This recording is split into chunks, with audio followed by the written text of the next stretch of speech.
Good morning or good afternoon, depending upon where you may be watching us online.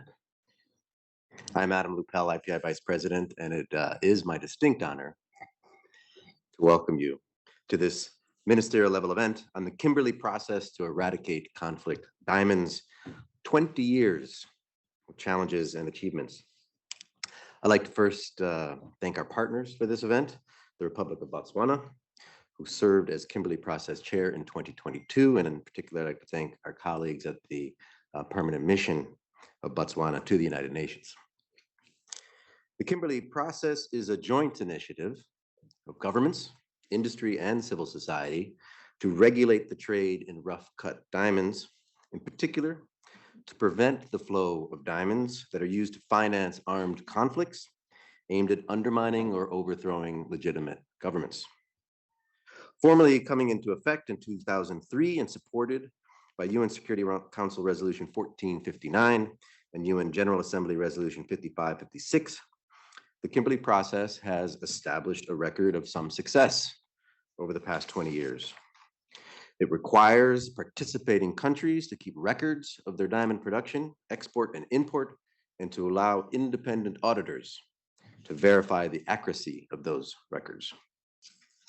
This has helped to prevent the smuggling of conflict diamonds and has provided consumers with some assurance that the diamonds they purchase are indeed conflict-free.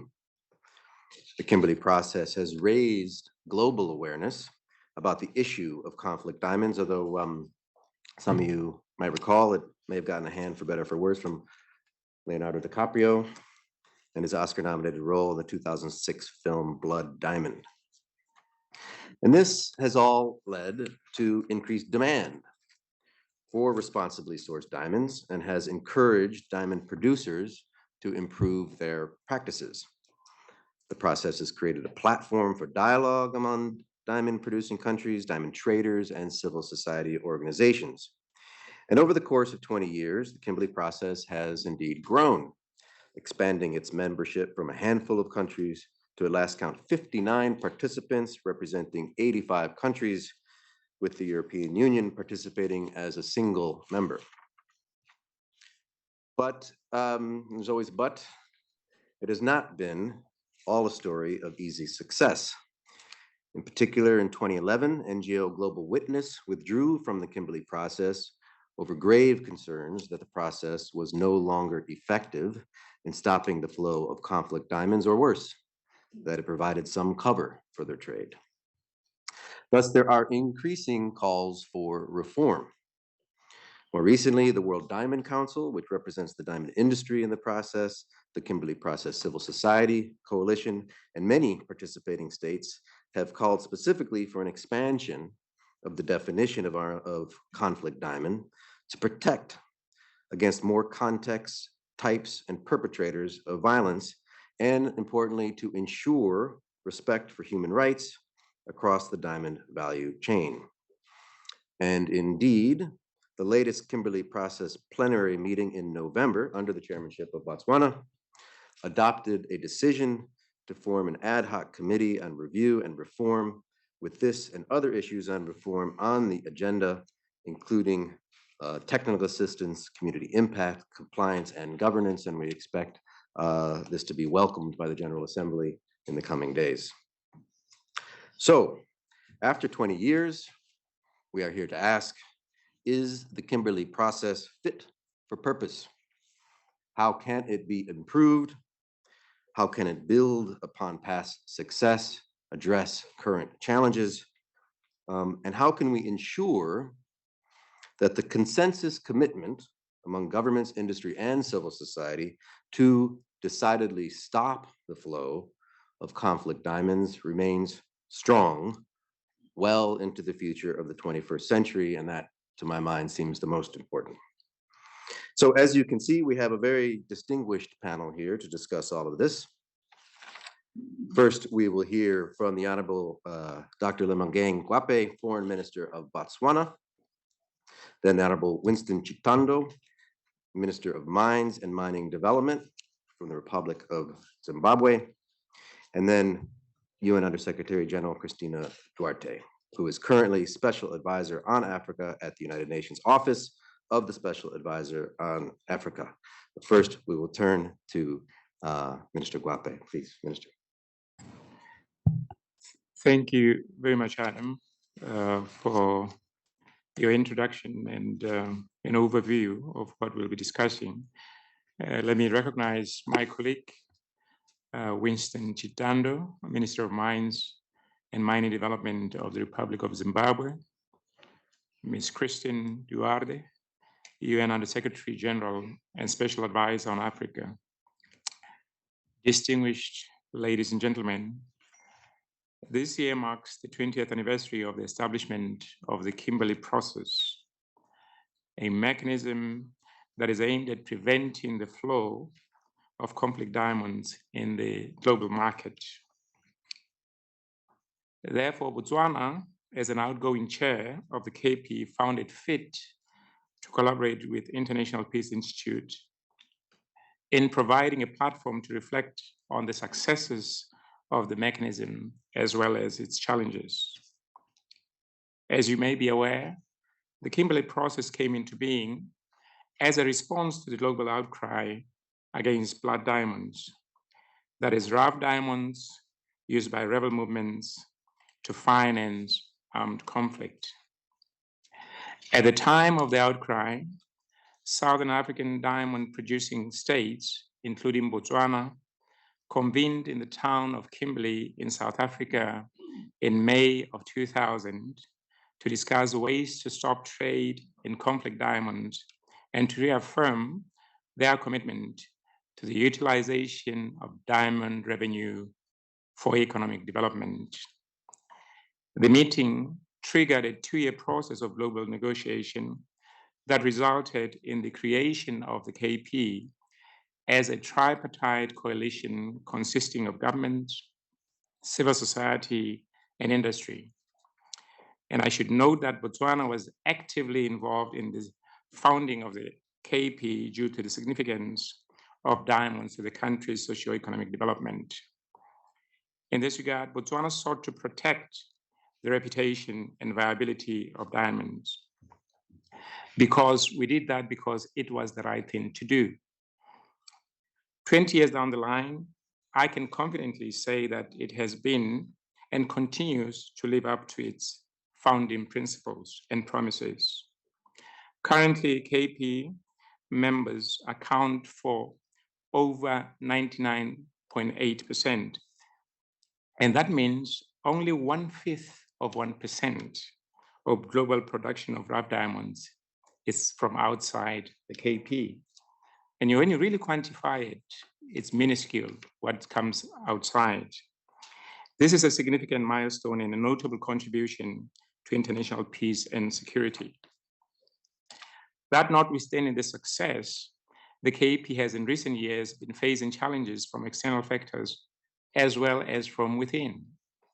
On the main, the KP faces external and internal criticism that it does not adequately address 21st century consumer demands in relation to ethical diamond sourcing. And Adam, he talked about responsible sourcing, sustainable sourcing, one may also add. And I think these arguments are valid and could be true. And in the response to these concerns, KP participants have taken steps aimed at reforming and strengthening the mechanism. For instance, in 2021, participants adopted a non-binding declaration on a set of principles to promote best practices in the diamond sector. This non-binding nature of the declaration reflects differences of opinion among members in relation to implementation of measures in the area of labor rights, human rights, and environmental protection. Botswana does not have any objection against these measures. However, our preference is that diamond-producing countries should be fully capacitated to meet existing emerging standards. Despite these differences in views, participants remain fully committed to making the KP fit for purpose.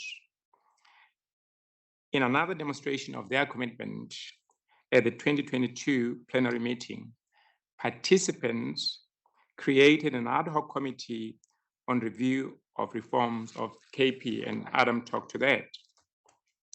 The ad hoc committee has been mandated to review the definition of conflict diamonds, consider technical assistance issues, address challenges faced by the diamond mining communities, clarify compliance issues, and strengthen KP's governance structures. And those, I think, are key in terms of how we want to reform the KP.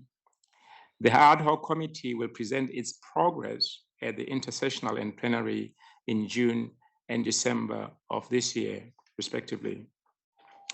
On the issues under review, the definition of conflict diamonds is the most contentious. There are sharply contrasting views regarding the extent to which the definition should be expanded. I should note that the question of definition proved to be a major challenge during Botswana's chairship, as it made progress of consensus-based decision-making difficult.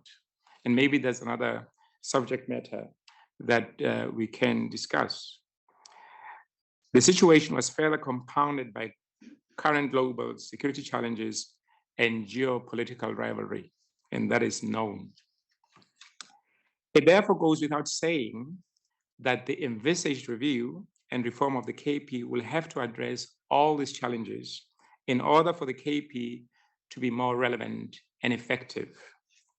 It is my ardent view that this impending establishment of the KP Secretariat will provide the necessary support for a reformed KP to ensure that diamonds continue as a catalyst for attainment of a peaceful society and sustainable development. Let me conclude by noting that in spite of the external and internal challenges, Botswana hands over the chair with a strong confidence that the KP is a resilient and adaptable mechanism that will remain relevant in the global diamond trade, as well as in the maintenance of international peace and security. And in those few remarks, ladies and gentlemen, I want to thank you for your kind attention. Excellent. Thank you, Minister. That's really, really helpful. Also to point out the statistic that 99.8% of the diamond trade happens within KP members, and that in some sense, I think, makes the case for why there really needs to be work to make sure this process is relevant and working well, because it really is so comprehensive. And in some respects, it seems, the history that you point to, the calls for reform in some sense are a product of this success, that you've brought the industry in. It was founded for a relatively narrow purpose related to conflict. And now it's also increased awareness around the need to better ethically source diamonds, and that is calling for or points to the need for reform. And we're going to look very closely at this process as it moves forward. So thank you very much for that. We will now turn to Winston Chitando, Minister of Mines and Mining Development in Zimbabwe. Please, Minister, the floor is yours. Thank you very much. I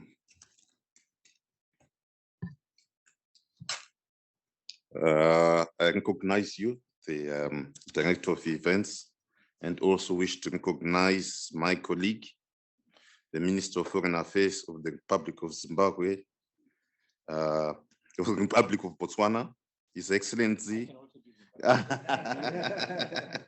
His Excellency Kwape, the Under Secretary General and Secretary General Special Advisor on Africa, Christine Tuat, permanent representatives here present, distinguished guests, ladies and gentlemen. Let me begin by thanking the organizers of this event, the permanent mission of the Republic of Botswana to the United Nations and the International Peace Institute for this initiative. It is a perfect opportunity for us as KPCS participants to reflect on the journey that we have traveled in the last 20 years and in our collective commitment to eliminate conflict diamonds from the legitimate global trade in rough diamonds. The economies and communities of many KPCS participants depend on diamonds, admittedly at different levels. Zimbabwe is honored to have been invited to this event that is being held under the theme, I quote, "The Kimberley Process to Eradicate Conflict Diamonds, 20 Years of Challenges and Achievements," unquote. This discussion is coming at a time when, as recognized in the 2022 plenary communique, the KPCS has continued to be an effective multilateral tool for conflict prevention by stemming the flow of conflict diamonds. Can we imagine how chaotic the global trade in diamonds would have been without KPCS? It has made an immense contribution to the sanity that is largely prevailing in the global diamond industry. This is a cause for celebration as well as a source of inspiration for the work ahead. As we celebrate this success, we also recognize the challenges still faced by the KPCS. These are, in the main, the fact that the operating environment has evolved from what it was upon the inception of the mechanism more than 20 years ago. As an intergovernmental mechanism, the KPCS has not been spared from the evolving political environment and the changes in the relations among and between some participants. In addition, the mining methods, technology, consumer tastes and preferences, as well as international standards for compliance, have also evolved and altered in the past 20 years. The KPCS, consequently, needs to adapt to the new realities on the ground if it is to remain fit for purpose. In that regard, the plenary meeting held in Gaborone, Botswana in November 2022 adopted an administrative decision on the creation of an ad hoc committee on review and reform to look at what and how the KPCS can adopt to ensure that it continues to deliver and keep pace with the ever-evolving challenges.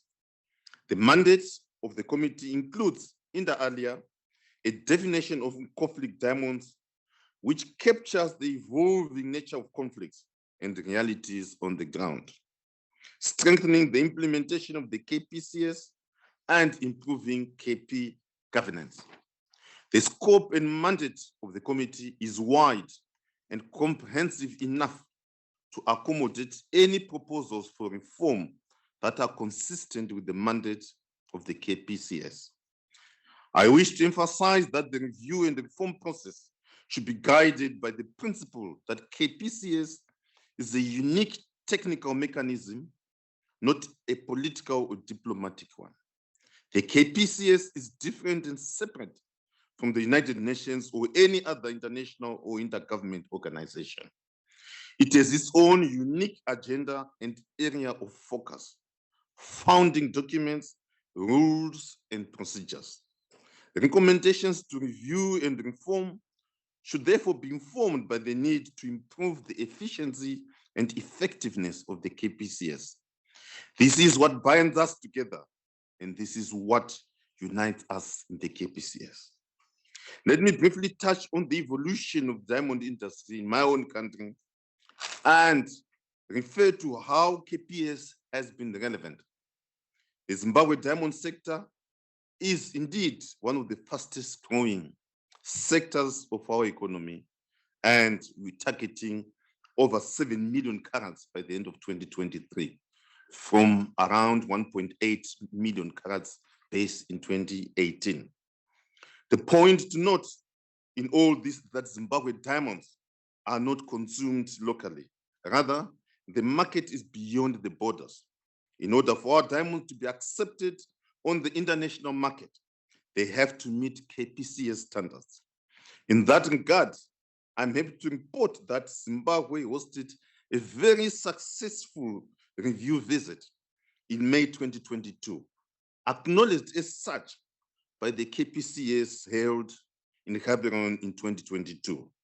The report of that review visit, which came on the back of some internal reforms deliberately instituted by the government, largely cleared some of the misrepresentations and misconceptions about the Zimbabwe diamond industry that had been peddled in some international media.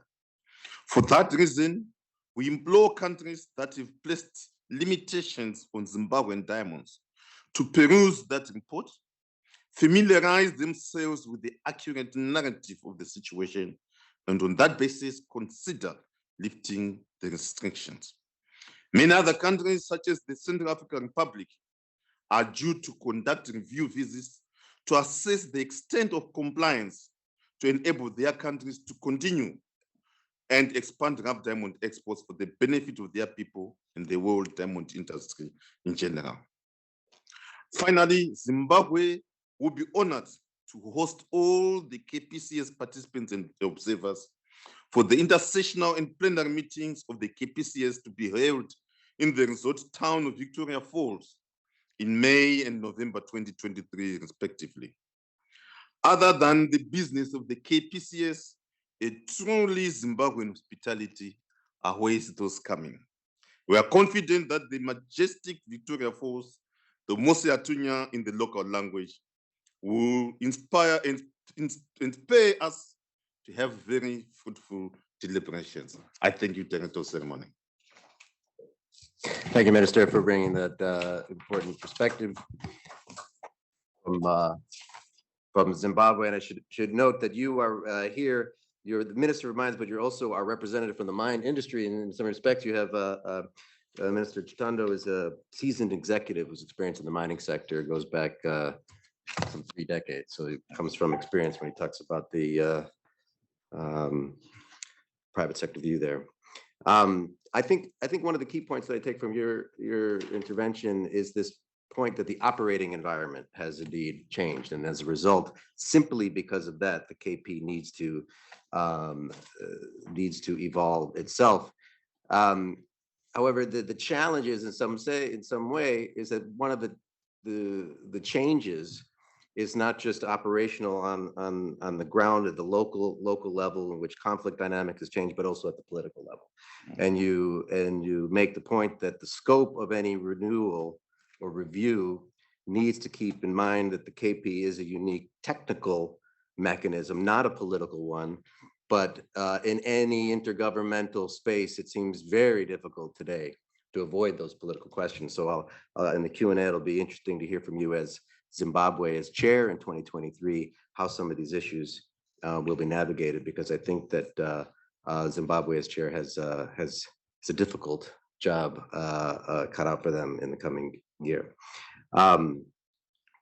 Good. We will now move to our partners from across the street, the UN and United Nations Under Secretary General Christina Guarte, who is currently Special Advisor on Africa at the United Nations Office of the Special Advisor on Africa. And I should say maybe that we've got the diplomatic representative here from Botswana. We have our minor for Zimbabwe, and the Under Secretary General is our finance, in some sense, a former Minister of Finance, as well as a diplomatic and advisor to the Secretary General, and a former Vice President of Citibank in Africa. So we've got diplomacy and health, actually, as a former health minister, private sector, and finance. And so I think that sort of keeps up with the multi-stakeholder spirit of the Kimberley process, which is what makes it so unique. And the Secretary General, please, the floor is yours. Good morning. What a pleasure to be here. And thank you, Lupel, for giving me the floor. So, Excellencies, ladies and gentlemen, all protocols observed. I'd like to thank the Permanent Mission of Botswana and the International Peace Institute for inviting me to participate in today's discussion. If you allow me, I will focus my intervention not so much in the specific functioning of the Kimberley process, but in a more general approach to the role of resource management in conflict in Africa. Conflict is a result of a combination of internal and external factors. Internal factors refer to issues such as inequality, feeds instability, social cohesion or the lack of social cohesion, diversity, individual and group rights, political representation that can be summarized with one concept: the perception of how one is being treated by state institutions. These are internal factors. External factors involve geopolitical interests, external competition for natural resources. Diamonds are the perfect example. International terrorism, external shocks such as climate change or global crisis. And we could also summarize them in one concept: they are circumstances that are beyond the control of the state and undermine its capacity, the capacity of the state to deliver on its basic functions. In most cases, we are going to find a combination of external and internal factors, such as when we discuss natural resource management and conflict. For example, and allow me to give an example outside the diamond sector. Let's take the current droughts that are increasingly impacting the Eastern Africa region due to climate change. As a result of these droughts, there will likely be more conflicts between herders and farmers, or between these and the owners of hydropower plant, for example. There is a clear relation here between an external factor, climate change, and conflict. How does the internal factor come into the equation? Using the same example, it is represented by the policies and frameworks that the state has in place to ensure a proper management and equal access to hydric resources in the case of our example. If the state has solid and transparent frameworks that are grounded in equal treatment, the drought will equally affect all interested parties, and the likelihood of conflict will decrease. If the state does not have solid frameworks, or if the state does not even exist, is absent, particularly in remote areas, then the likelihood of conflict will dramatically increase. I have started with this example because it provides a very graphic representation of how internal factors, if effectively used, can play a mitigant role of external factors. This is not rocket science. It is basic risk management.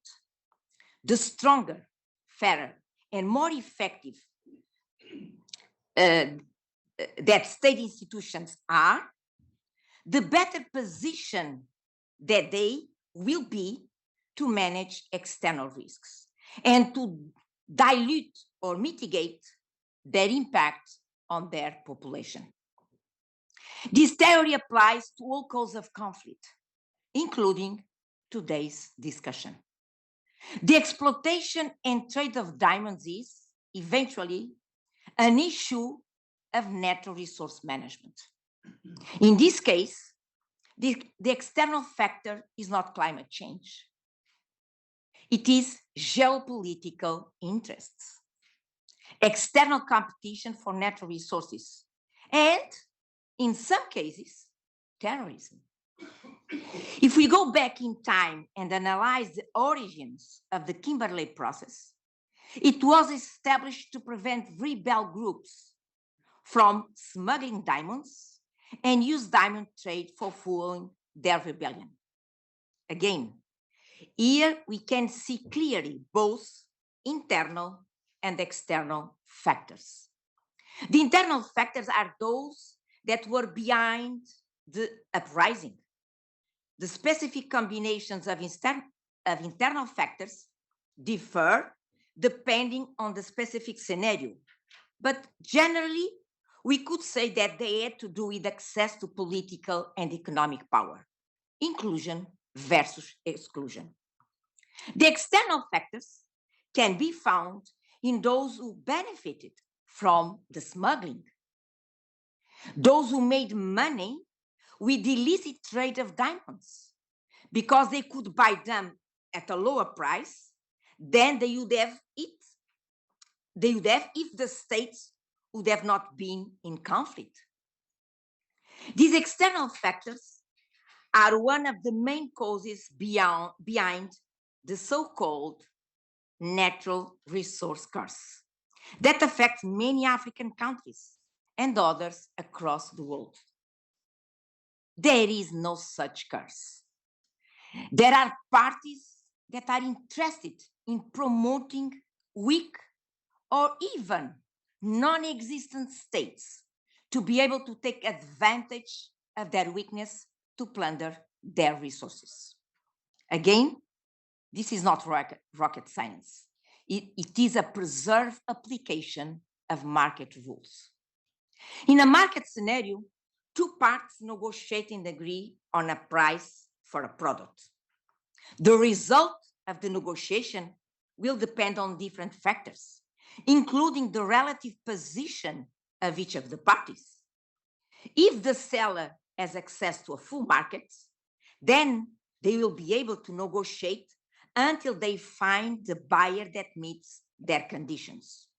However, if the seller is an isolated party, such as a rebel group, or weak, such a struggling state, then the buyer is more likely to be able to impose their conditions. Against this background, the so-called natural resource curse hides in many cases the interests of potential buyers of those natural resources, for whom the weakness of the states represents an opportunity for a better deal. This is what happened with diamond trade in Africa, and what is still happening with many other natural resources in Africa and across the world. Acknowledge the combination of internal and external factors is essential, because conflict will only be solved if both internal and external factors are addressed. In this regard, the Kimberley process has been pretty successful in addressing the external factors of conflict diamonds. The certification process has managed to restrain the capacity of buyers to promote the emergence of rogue parties ready to sell at lower prices, and has also limited the capacity of existing rogue parties to sell diamonds to finance their activities. The drop from 15–20% of conflict diamonds to less than 1% speaks for itself.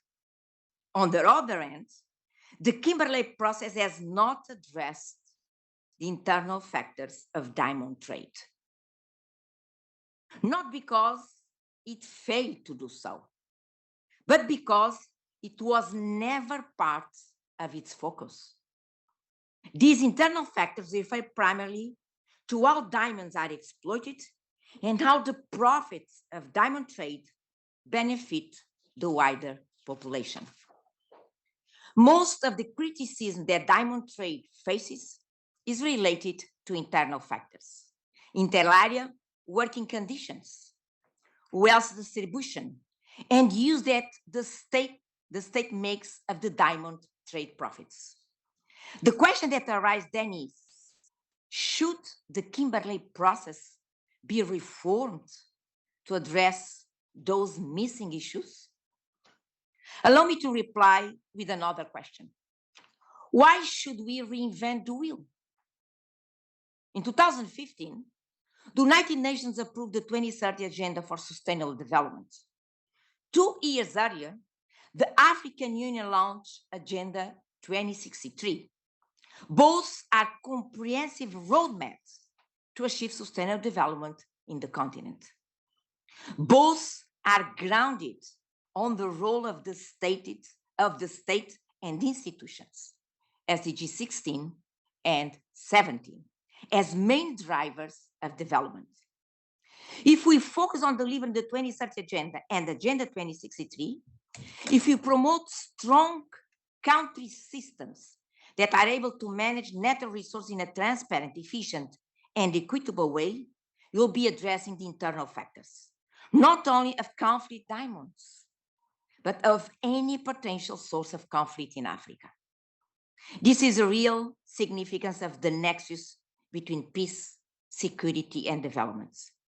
Beyond the accurate, but perhaps limited approach that understands the nexus as the way in which conflict undermines development, the real potential of the nexus is that development policies, if well implemented, are the most effective tools for conflict prevention. I'd like to conclude by underscoring the relevance of institutions and country systems in delivering sustainable and inclusive developments, the value of intangible assets. The international community, in its approach to peace and development, has traditionally prescribed and replaced. It has attempted to establish all the details of what should be done and how, and it has replaced state institutions through the delivery of humanitarian assistance and social services, instead of focus on strengthening state institutions so they can be the ones that prescribe and the ones that deliver developments. Let us not make that mistake. I'm confident that any flaws that the Kimberley process presents can be addressed by working closely with the producing countries, strengthening their regulatory frameworks, their customs and tax administrations, their planning process, that is, supporting them in delivering development. Thank you very much. Well, thank you. That's extremely rich, rich intervention. I really appreciate that. I think it sets us up well for our Q&A. We've got a good. How much time do we have? Half an hour or so.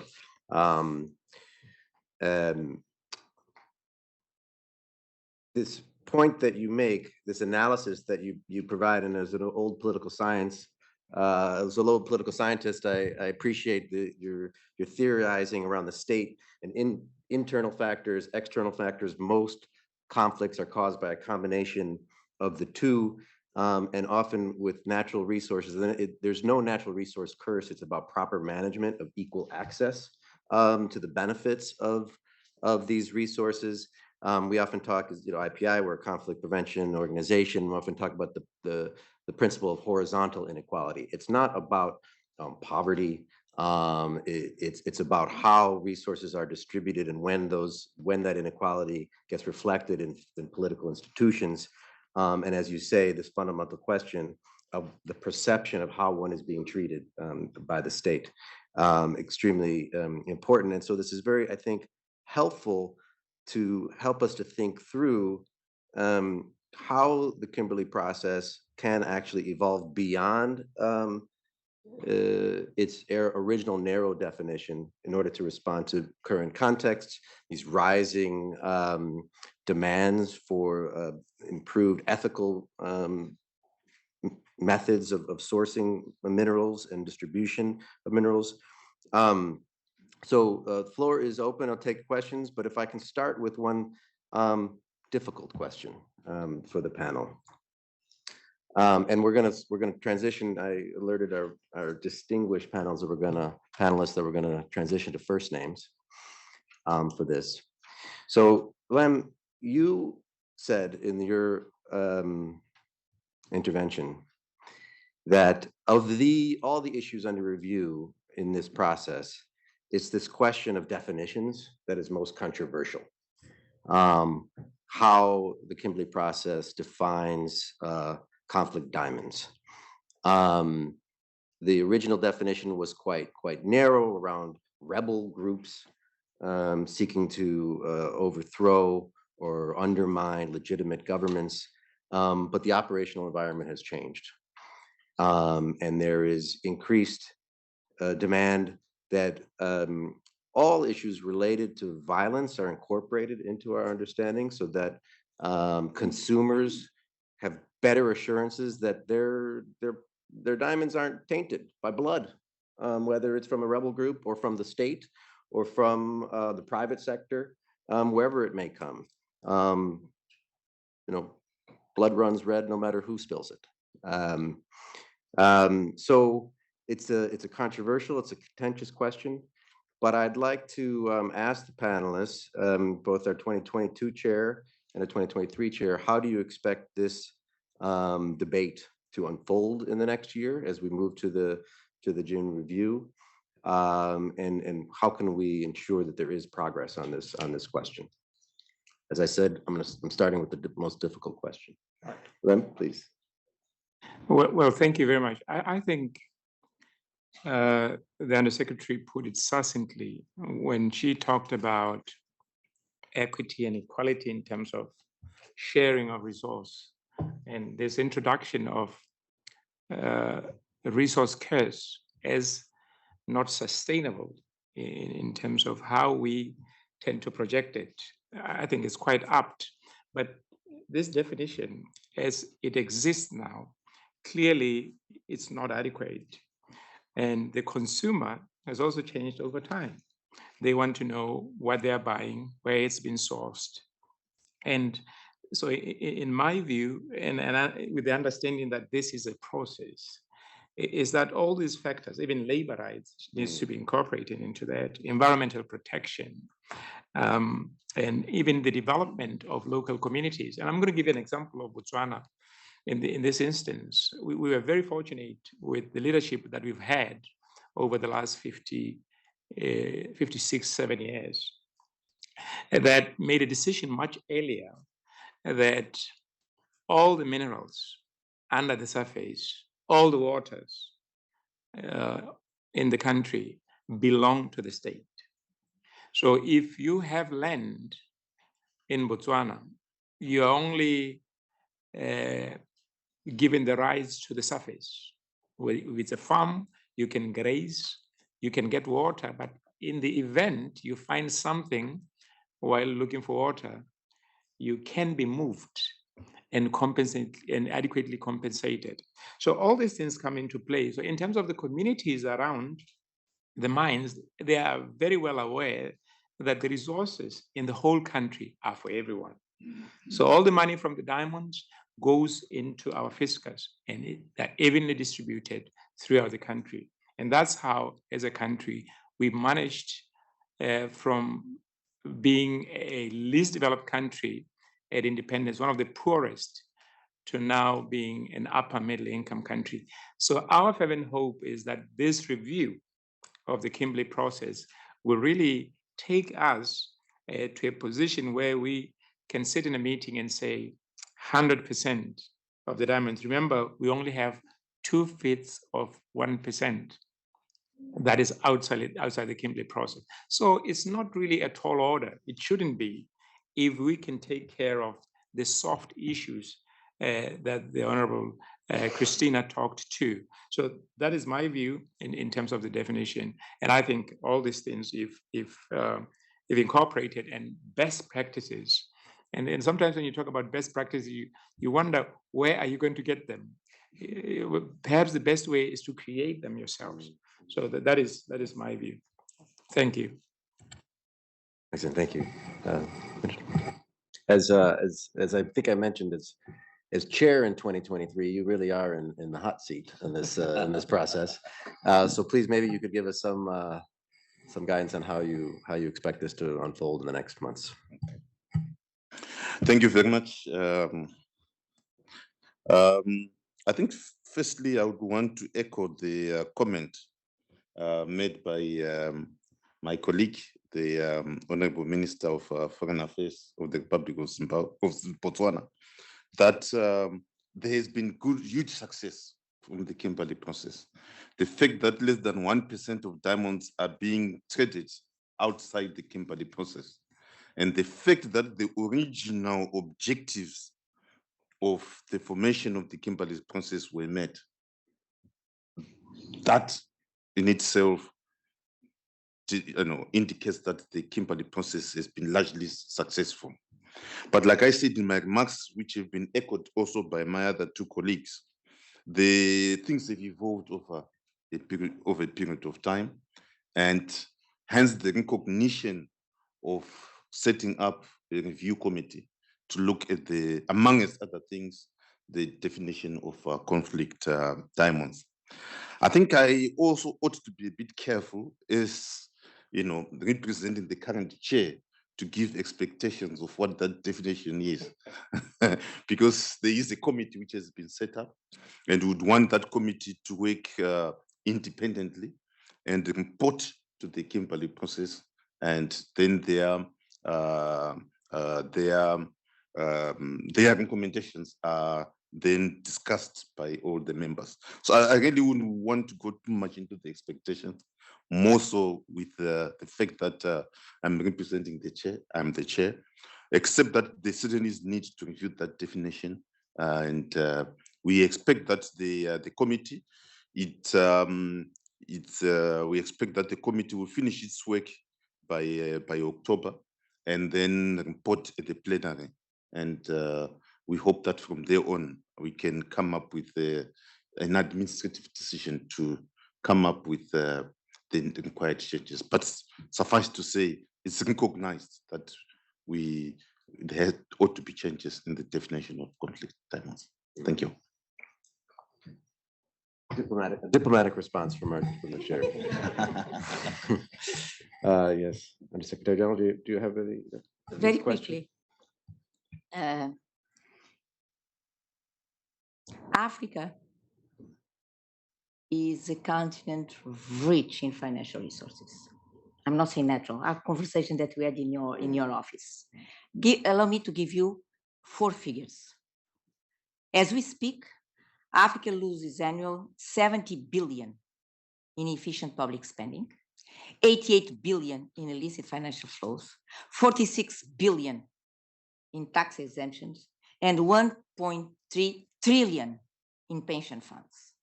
When I say lose, because they're outside feeding others' financial markets. So Africa is rich in financial resources. I'm not talking about natural. Natural, everybody knows. Natural, everybody knows. We are rich in financial resources. So Africa generates flows, generate financial flows, but has been unable to have the institutions, the country systems, to mobilize these flows. And they just leave the continent. But this is the tip of the iceberg, because financial flows come from economic flows. So Africa does not control its own economic flows.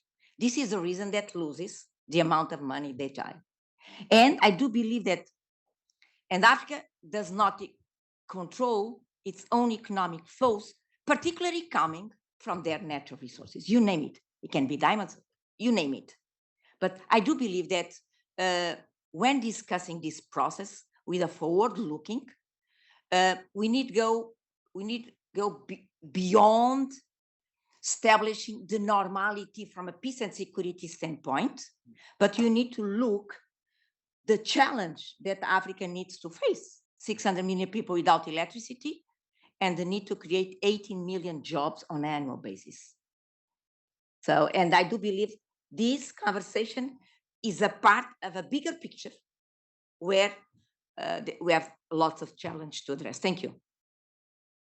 Excellent, thank you. The floor is open. I think that point, your last point, I'm just going to keep asking questions until you guys jump in, because I'm looking at you. I'll jump in, but I got a lot of questions. I think that last point really lends itself well. I think Lem, you gave the example of the distribution, the common distribution of the benefits of mining in Botswana as one of the sort of reasons for success in Botswana.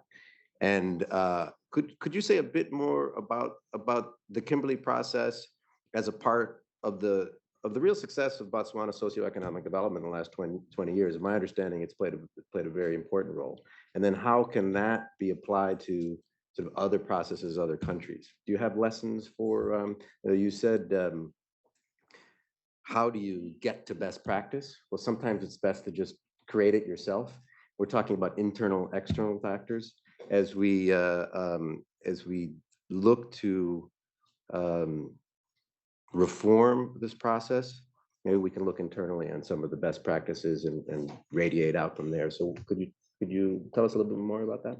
Well, earlier I talked about being fortunate enough to have very forward-looking and wise leadership ever since independence. And I also talked about the predictability of the political landscape in the country. In Botswana, you are assured that there will be an election every 5 years. And it is the people who make the decision who will vote, who will rule them over those 5, or who will lead them over those 5 years. The second is the governance around the diamonds. As I indicated, the diamonds are for Botswana and not for the area they were found.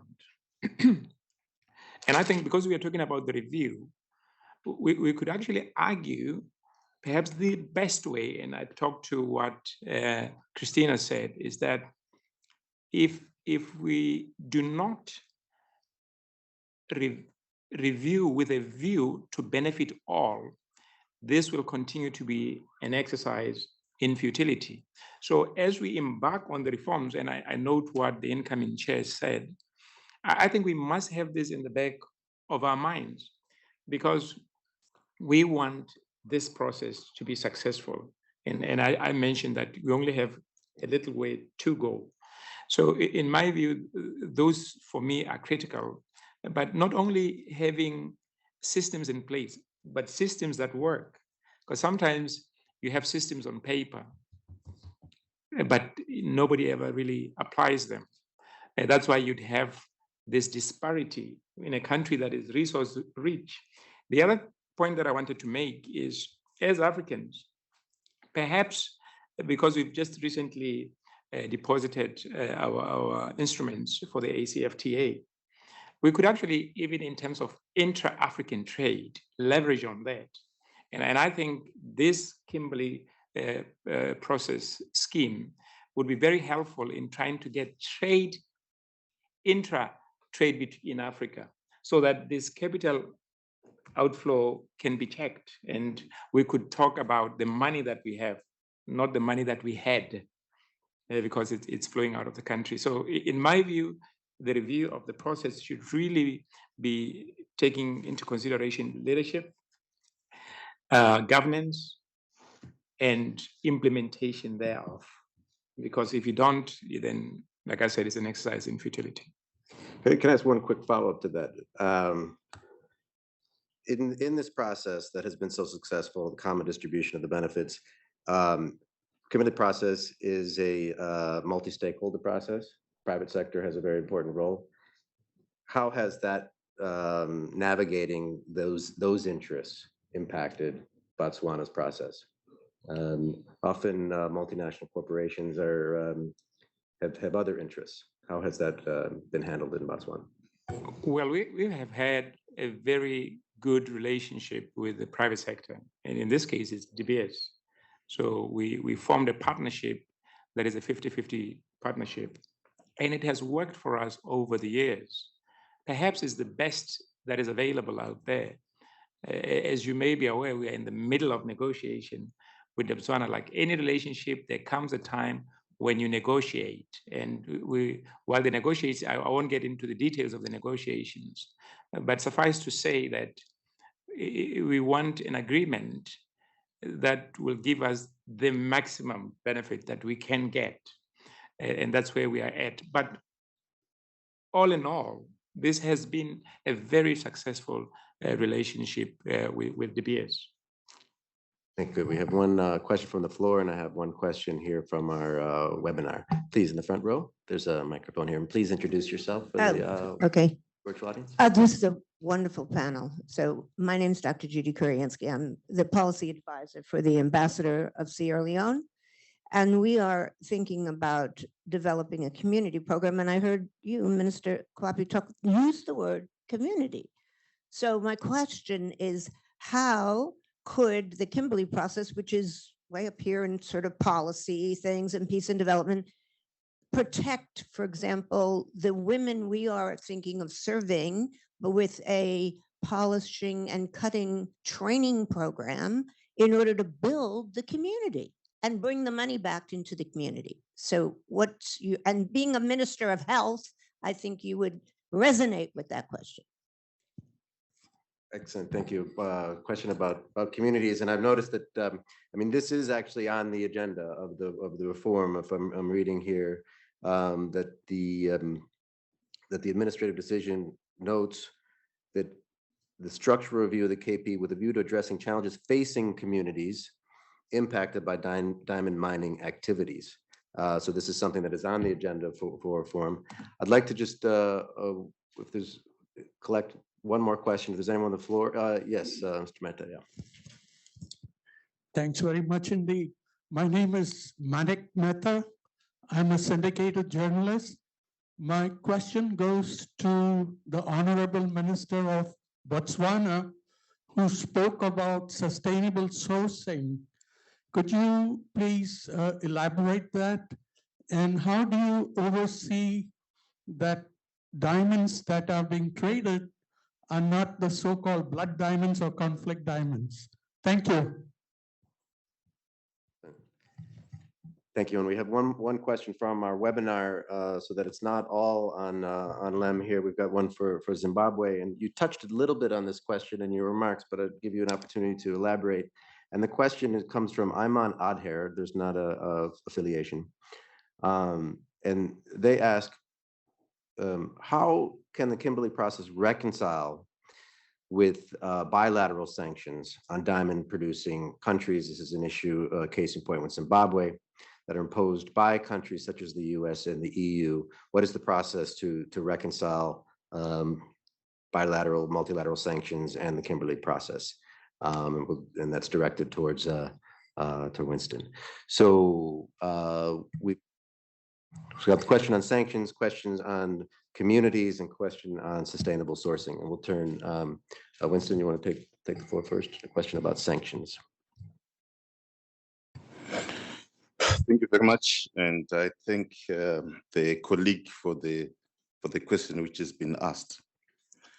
I would like to state that by within the provisions of the Kimberley process, there is an internal review mechanism where every 5 years each member is subjected to a review process that the member in question is meeting the minimum standards of the Kimberley process. As Zimbabwe, we requested for a review mission, and the review mission who visited the country in early last year, and the review mission was made up of wide spectrum of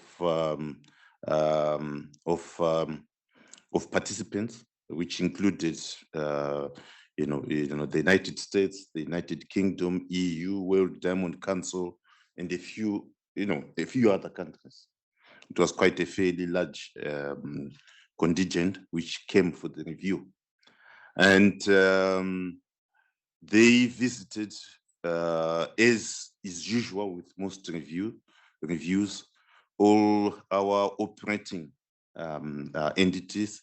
They spoke to our communities, which includes chiefs. They visited all the, the exporting regulatory,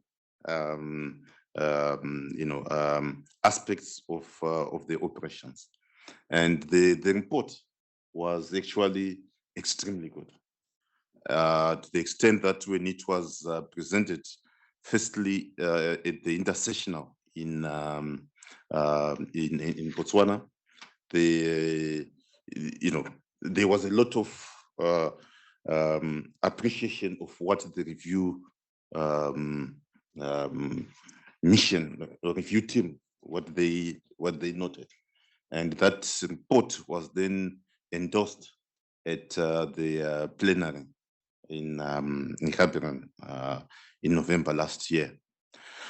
So obviously what it means is that, again, in some of the comments made verbally at the intersessional, with the effect that Zimbabwe not only met the minimum standards, but in a lot of areas far exceeded those minimum standards, because of areas not only pertaining to the governance, but also to how the diamonds are being, the revenue is being plowed back to benefit communities.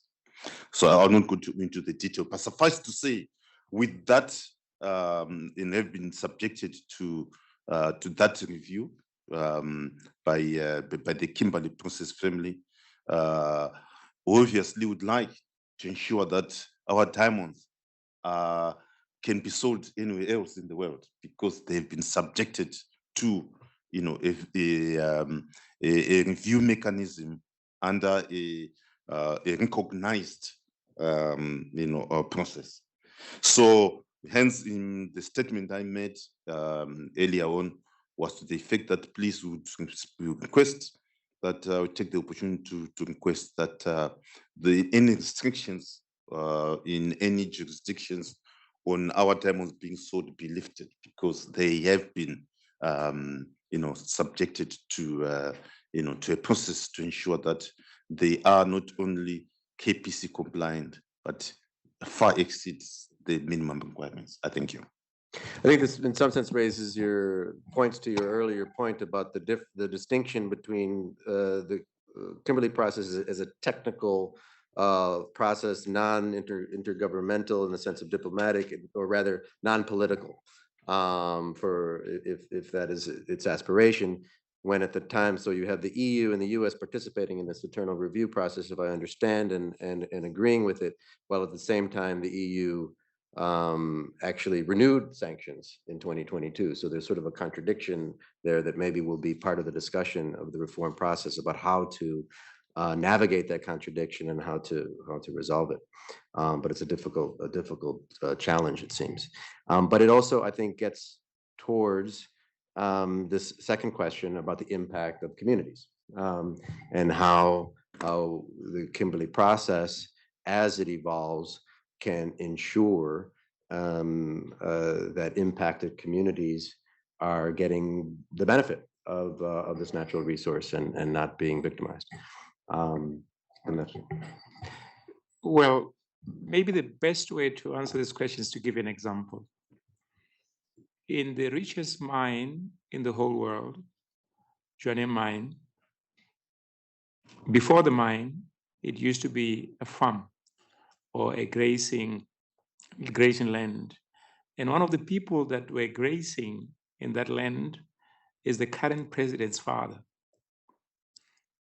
So when he was told, I'm told, because I was not there, that we have discovered diamonds in the land that you occupy, he graciously agreed, because there was an assurance that these diamonds will be for development, not just of the community around the mine, but for everybody in the country. Secondly, mines or miners in different localities are encouraged to give back to the community. And one of the basic things that communities need are schools where they can educate their kids, are health facilities where they can be taken care of in the event they get sick. But there are also opportunities for them in terms of enterprising. So promotion of SMMEs is encouraged in those communities, especially in the agricultural sector, as in the case of Johnny Mine. It was largely an agriculture area. So you continuously have to engage the community. So you get buy-in and the benefits of mining for everyone, not necessarily for themselves alone. And the question from Mr. Mehta was on the sustainable sourcing of these minerals. In Botswana, we have and I talked about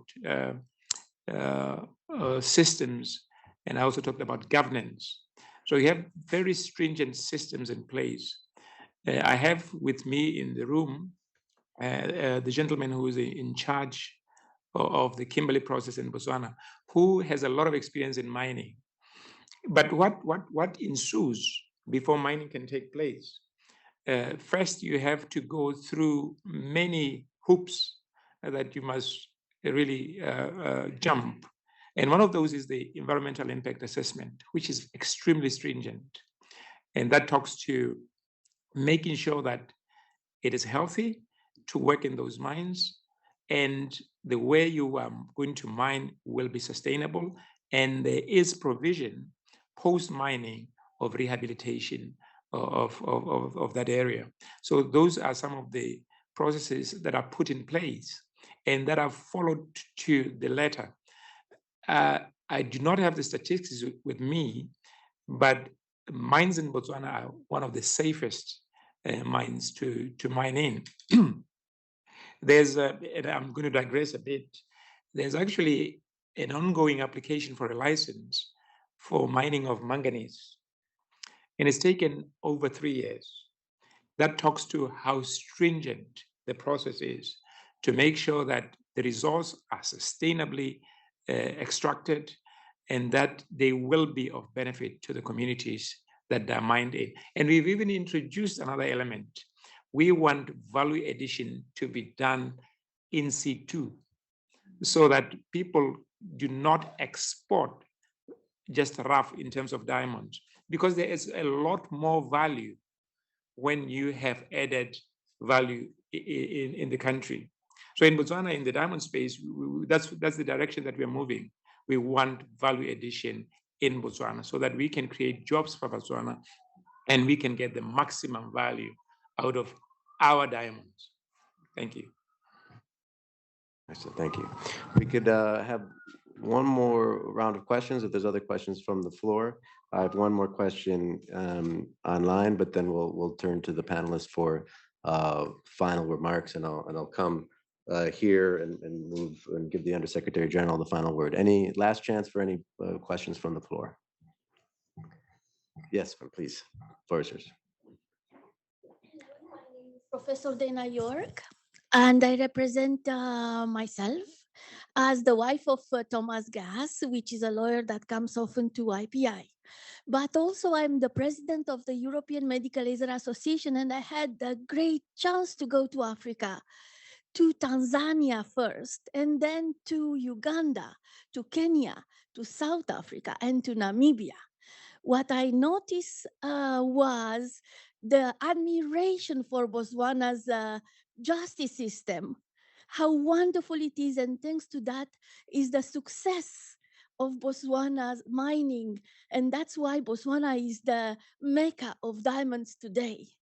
What I noticed also in Shinyanga, which is the mine in Tanzania, is the Ministry of Mining in Tanzania, is an effort to put together a charity for gender-based violence victims, children. And that is just another wonderful effort. So if Africa will have altogether follow the model of Botswana into the justice system, would be just, I think, better. Thank you.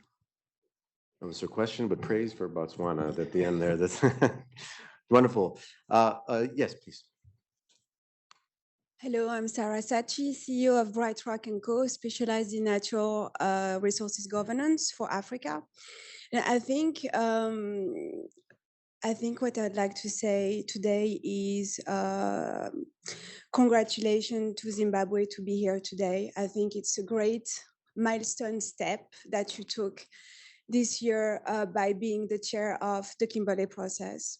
And this raises the question about, I think, the credibility also of the Kimberley Process, because we've been talking about sanctions. We know what Zimbabwe went through, but we also know that the current international context is about, among other things, of course, is about Russia. And I think this is an important question that needs to be addressed fully because because of their role in the diamond industry. That's the first thing.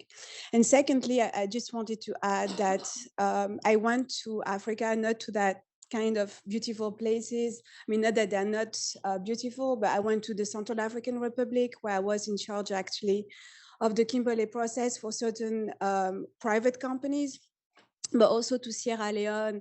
And those countries went through, conflict. For Sierra Leone, they're rebuilding now, but Central African Republic is actually, still in this very difficult place where they have to find a way to leverage their diamond business to really, among other challenges, develop further the country. And I think this is a tangible example that the Kimberley Process is actually some sort of important element, but also it's working at two speed. So we don't have any, how do you say that in English? It's not homogeneous. The countries, the continent is not homogeneous in terms of application of the Kimberley Process, in terms of need, in terms of its implementation, and all the positive outcome we can get from it. And so we know we have Botswana here. It's like the star of Africa. And, we have so much to learn from Botswana in the way they have been using their resources to develop the country. But what can be done today, do you think? Firstly, in terms of sanctions, thinking about the role of Russia. And secondly, to make the Kimberley Process more relevant to every and each country in the continent. Thank you. Thank you. I think if I could just, the one hard question there that we haven't touched on is this question about Russia's role. We had an interesting conversation in pre-meeting about the consensus rule in the Kimberley Process, which came up in last year in questions around Russia's role.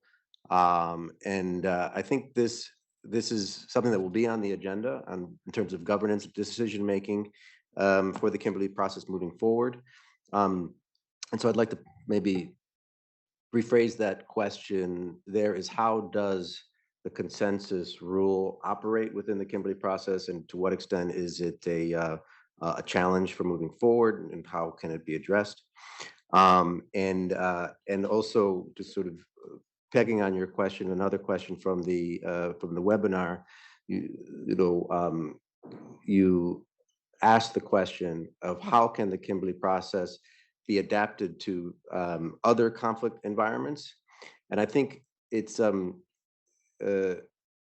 issues related to natural resource extraction are not limited to diamonds. There's other challenges there in conflict zones, and so the question to me for the panel is, as we close, is what lessons from the Kimberley Process can we take for other contexts, other models of either transnational public-private partnerships, other contexts in which mining fuels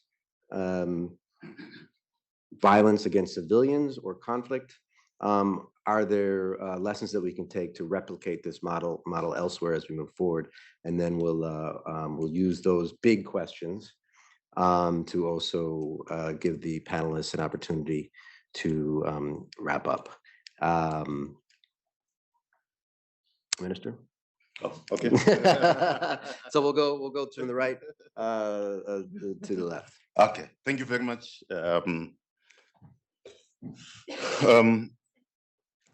I will probably respond to the two comments made by the last colleague, and also to what you've just said as we wrap up. I will comment on firstly on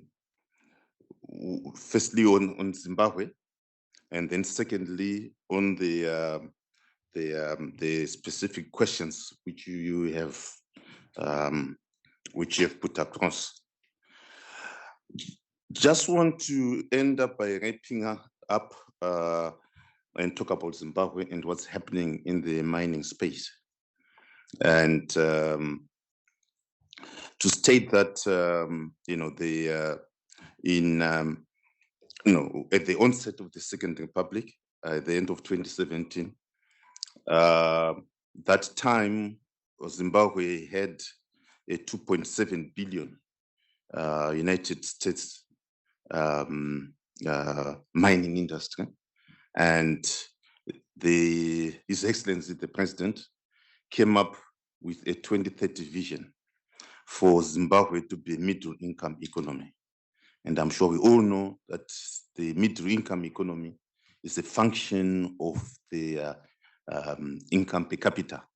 And to address that, it's really a question of increasing your GDP. So to increase the GDP, that means you need investment in the country. And you have to do the investment and create the right conditions for that investment.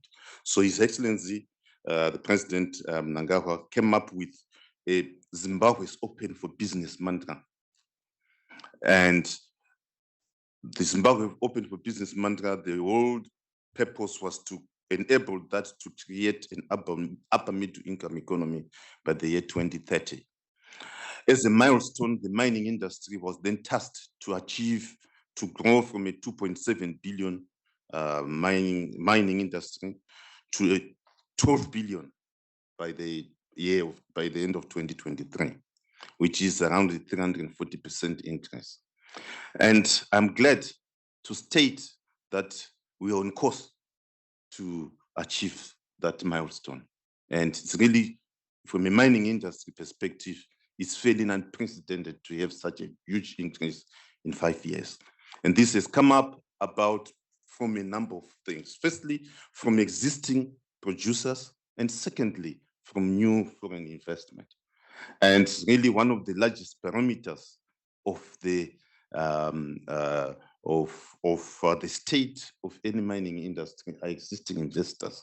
So when you see existing investors investing, and at the moment, each and almost every mining entity in the country is either investing in new capacity or extending their capacity. And to us, it's a parameter of how successful the mining space is in Zimbabwe, and also for the diamond sector in particular. So we are on course to achieve that 340% by the end of 2023, largely premised on Zimbabwe's open for business. Secondly, underpinning my policy consistency and policy clarity, which are essential for any mining investment. As part of that 12 billion, like I indicated, there was a base of 1.8 million carats in 2017, and this year we'll produce over 7 million carats.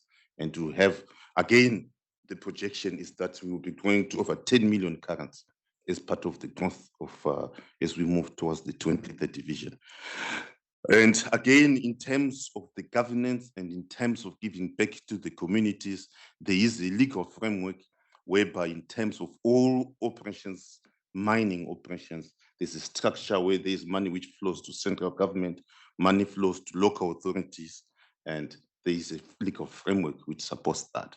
And also in terms of before the resumption and to supervise the work of all mining communities, we also have, like similar to Botswana, an EIA, an environmental impact assessment. And before anyone is allowed to operate, that should be in place. And part of that environmental impact assessment, it involves interviews with the local communities.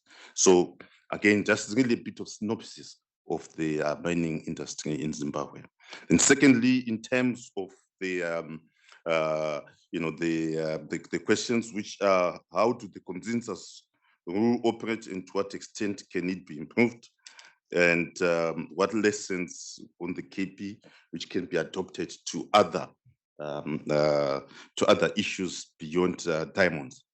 Well, I think first and foremost, it is important, suffice to say, that in any organization, it's important to know the rules which are in place and which define how that organization is run, and to ensure that those rules are followed.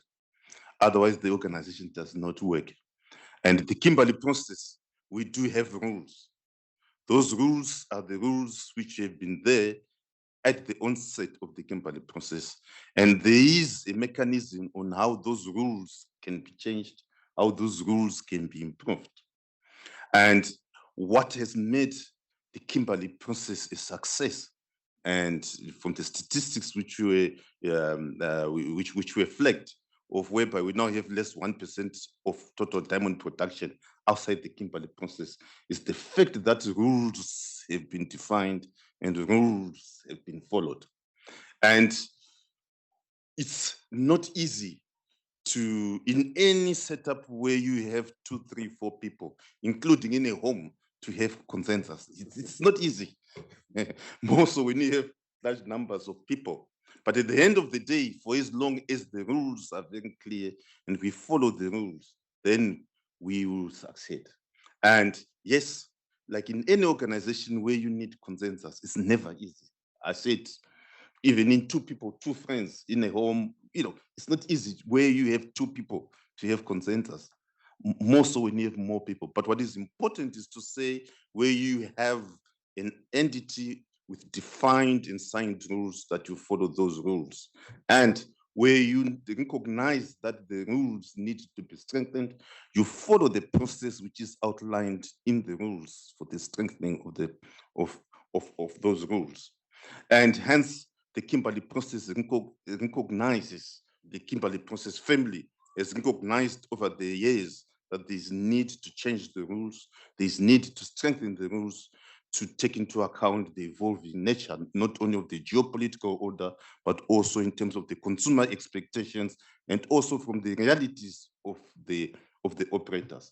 Hence the creation of the ad hoc committee to, among other things, look at how to change the rules to make them more effective to the changes which are there.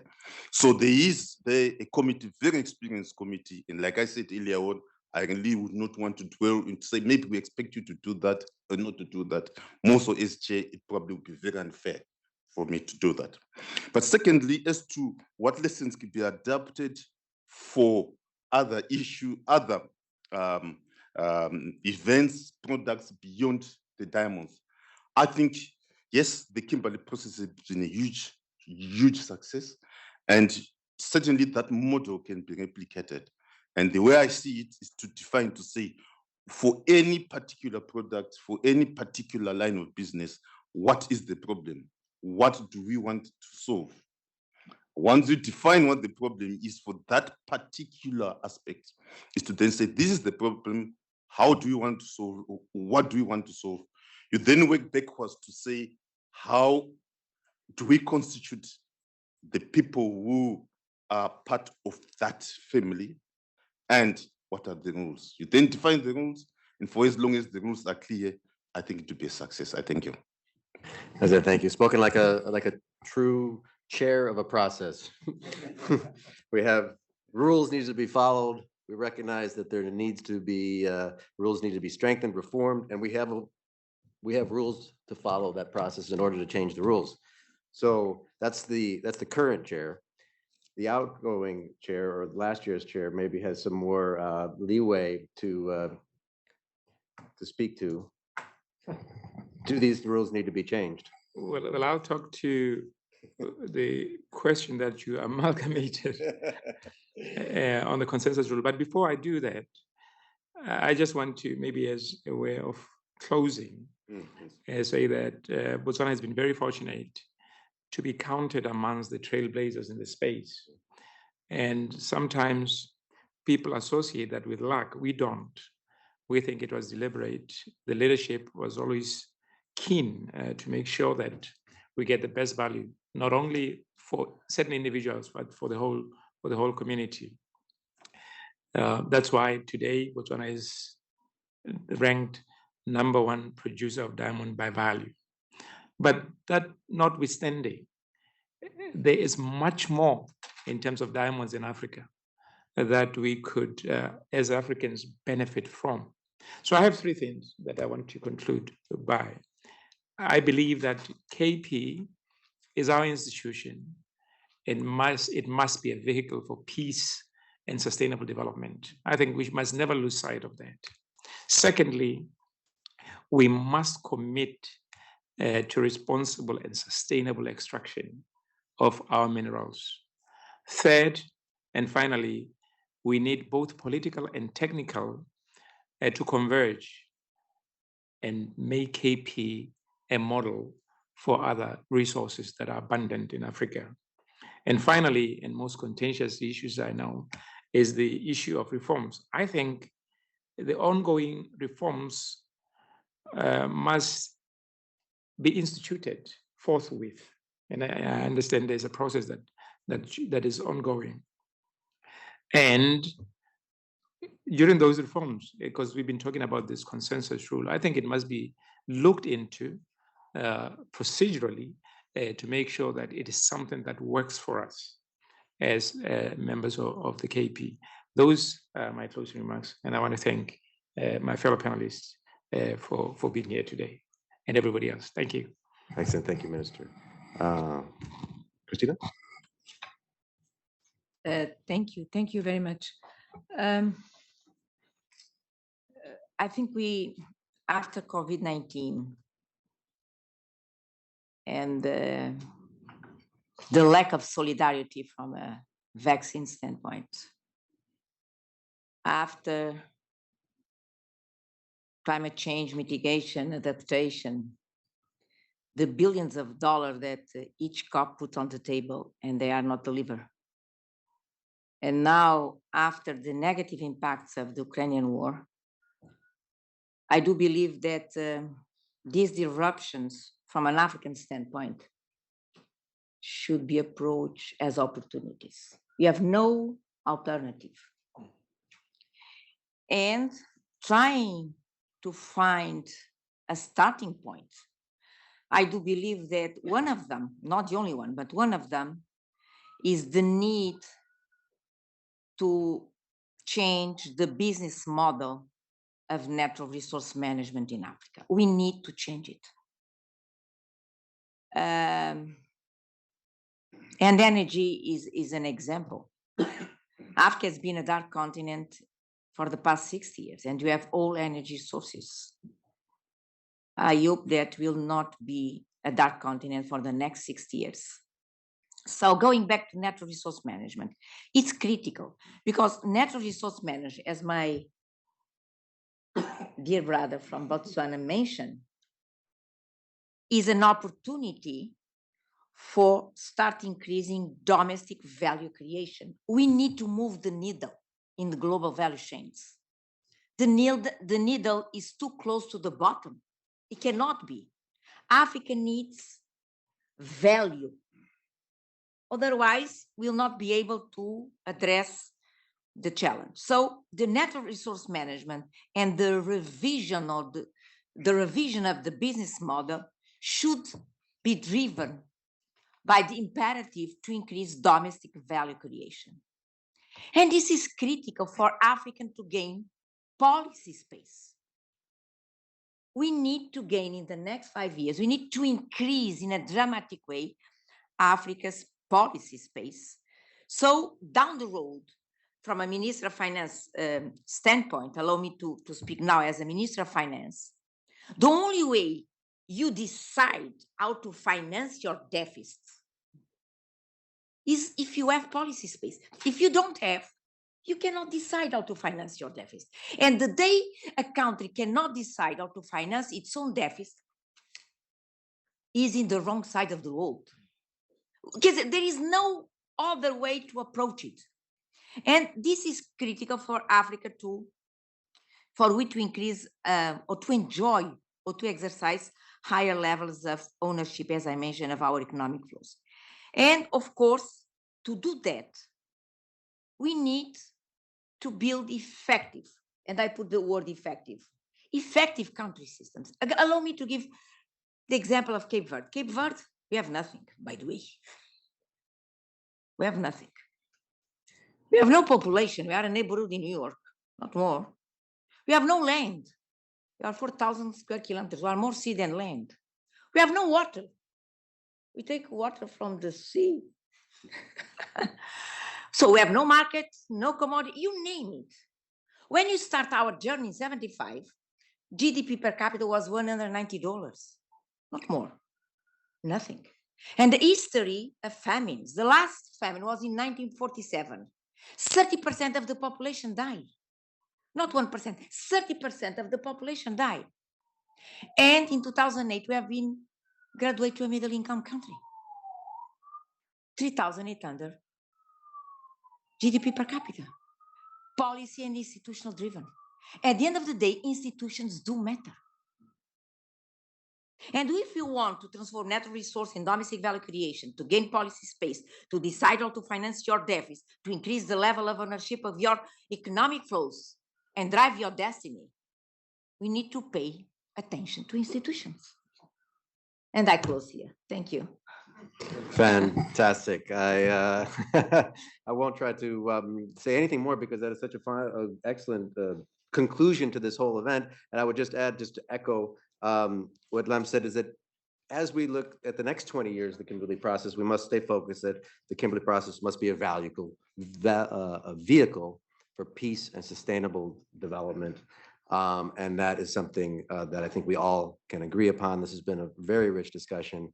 I want to thank you all for coming, for participating, and stay tuned for further events and conversations. Thank you very much. Take care. Thank you.